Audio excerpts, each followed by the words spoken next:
এসেছি আবার আমরা নতুন খিচুড়ির আইটেম নিয়ে। মাথায় নষ্ট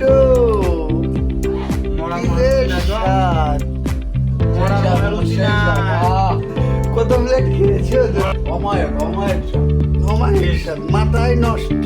এত বড় কষ্ট রে, কি রান্না সেরাম স্বাদ লাগতেছে আমার কাছে, সেরকম স্বাদ লাগতেছে, সেই স্বাদ লাগিতেছে। যাবে সেই স্বাদ, অতুলনীয় স্বাদ, সেই স্বাদ। স্বাদের উল্টো আর কিছু নাই। না, আমার কাছে সিরাম লাগতেছে।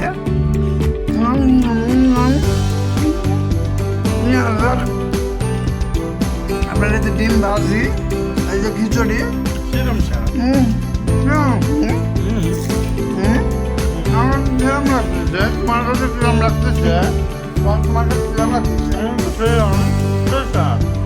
তোমার কাছে কিরম লাগতেছে? মানে খিচুড়ি আসলে সবার খুব ফেভারিট খিচুড়ি। আসলে পেঁয়াজ দিয়ে ডিম ভাজি দিয়ে একটা খিচুড়ি কিন্তু আসলে ভেরি স্বাদ লাগে। আপনারা যারা খেয়ে আসেন তারা বুঝবেন যে আসলে খিচুড়ি মানে কঠিন মজা। এরকম মজার খিচুড়ি এটা কঠিন মজা। আবার নিজের আনছি তো বুঝতেই পারছেন কেমন খিচুড়ি